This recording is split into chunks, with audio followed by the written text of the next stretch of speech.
James Joyce, Ulix, kraj romana.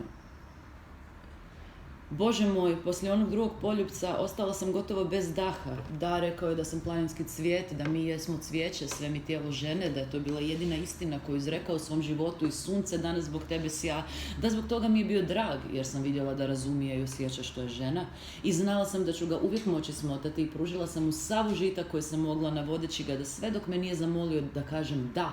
Najprije nisam htjela odgovoriti, samo sam gledala u daljinu prema moru i nebu i mislila sam na mnoštvo stvari o kojima on ništa nije znao, na Mulveja i gospodina Stanhopa, na Hester i na oca i na starog kapetana Grova i na mornare koji su se igrali zaloga i mosta prljavih lončića, kako su to oni zvali na Gatu, i na stražare ispred guvernerove palače s onim nečim oko bijelog šljema i jadnik na pol se ispekao, i na španjolske djevojke koje su se smijale sa svojim šalovima i visokim češljevima i na prodavače ujutro Grke i Židove i Arape i vrag zna koga sve ne sa svih krajeva Europe i na Duke Street i tržnicu Peradi gdje je sve kokodakalo tamo ispred prodavaonice Larbio Sharona i na one jadne magarce koji su polupospani posrtali i na one mutne tipove u grtačima pozaspali u sjeni na stepenicama i velike kotače volovske zaprege i na drveni dvorac 1000 godine star.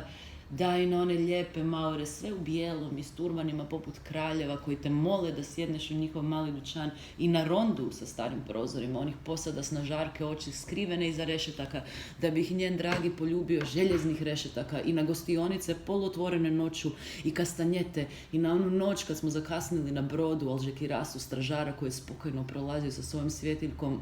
i na onu groznu, duboku ponornu bujicu, i na more ponekad grimizno kao vatra i veličanstvene zalaske sunca i smokve u vrtovima Alamede, da, i na sve one čudne uličice i ružičaste i plave i žute kuće i ružičnjake i jasmin i geranije i kaktuse i na Gibraltaru u doba kada sam bila djevojka, kada sam bila planinski cvijet, da, kada sam stavila ružu u kosu, kao što to rade one andaluzijske djevojke, ili da stavim crvenu, i na to kako me poljubio pod Maurskim zidom i pomislila sam dobro, ili on ili neko drugi, i onda sam u očima naredila da, opet zamoli da, i onda me on upitao hoću li reći da, planinski moj cvijete, najprije sam ga zgrlila da i privukla ga dolje k sebi da osjetim moje tako mirisave grudi i srce mu je kucalo kao ludo i rekla sam da hoću da.